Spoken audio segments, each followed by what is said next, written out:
জীবন শিক্ষার এভরি মোমেন্টে সবাইকে স্বাগত।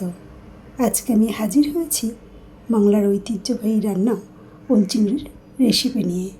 আসুন তবে দেখে নেওয়া যাক আমার এই আজকের রেসিপিটা। এই রেসিপিটা আমি কিভাবে করেছি সেটা আজকে আমি আপনাদেরকে করে দেখাবো।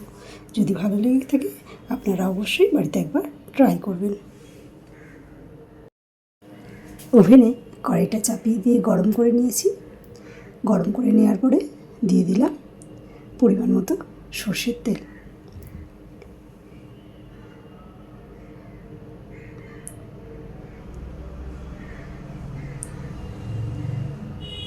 এবার তেলটা আমি কিছুক্ষণ গরম করে নেব।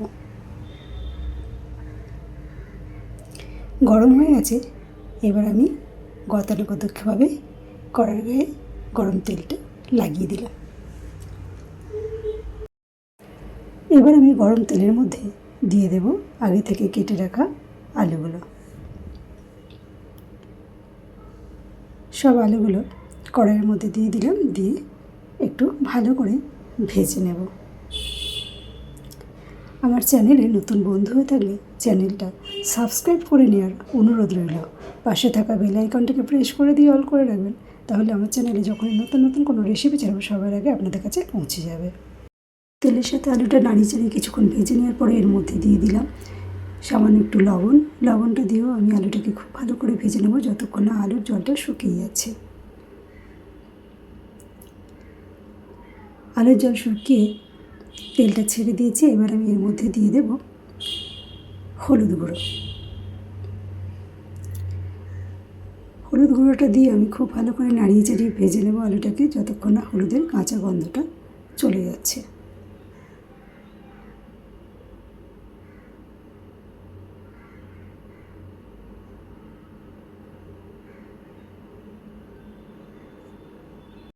আলুটা ভাজা কমপ্লিট হয়ে গেছে। এটাকে আমি এবার অন্য একটা পাত্রে নামিয়ে নেব। আলুটা আমি নামিয়ে নিয়েছি। এবার এই তেলের মধ্যে দিয়ে দেবো আগে থেকে কেটে রাখা ওলগুলো। সব ওলগুলো এখানে দেওয়া হয়ে গেছে।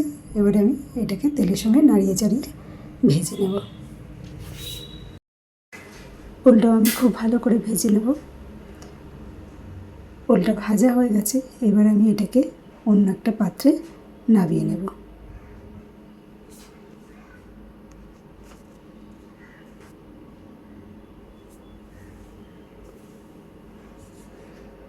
সব ওলগুলো আমি নামিয়ে নিলাম।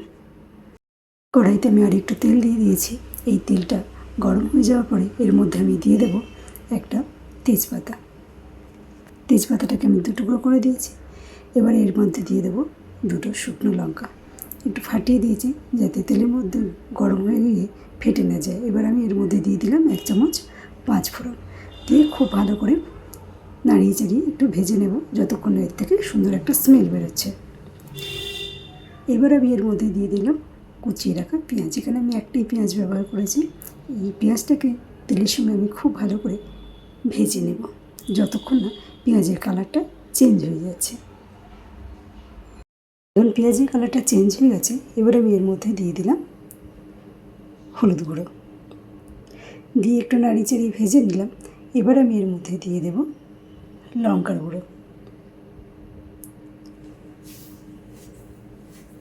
এবারে আমি মশলাটাকে খুব ভালো করে কষিয়ে নেব। এর মধ্যে দিয়ে দেব জিরে গুঁড়ো। 1 চামচ জিরে গুঁড়ো দেব। দিয়ে মশলাটাকে আবারও খুব ভালো করে কষিয়ে নেব।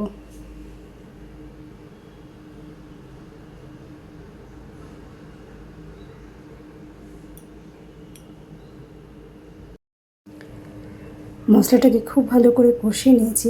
নিয়ে এর মধ্যে দিয়ে দিলাম আগে থেকে লবণ আর হলুদ মাখিয়ে রাখা চিংড়িগুলো। দিয়ে খুব ভালো করে আবারও কষিয়ে নেব। চিংড়িটাকে আমি এইভাবে ভালো করে কষিয়ে নেব যতক্ষণ না এই মশলাটা থেকে তেলটা ছাড়ছে। চিংড়িটা কষানো হয়ে যাবে অথচ ভাজাও হয়ে যাবে। এর টেস্টটা কিন্তু শতগুণ বেড়ে যাবে।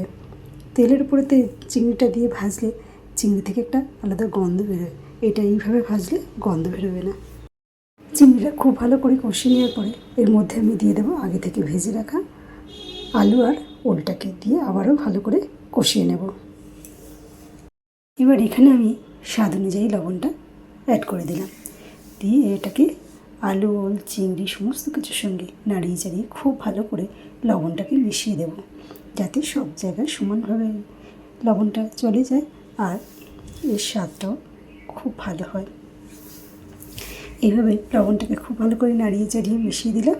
এবার আমি এর মধ্যে অ্যাড করে দেব একটু গরম জল। দেখুন এটা কষানো কমপ্লিট হয়ে গেছে, এবার আমি গরম জলটা অ্যাড করে দেব।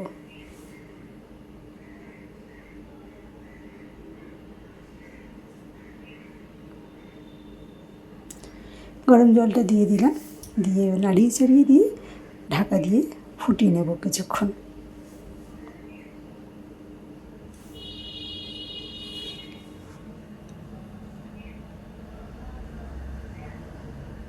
রেসিপিটা আমার কমপ্লিট হয়ে গেছে।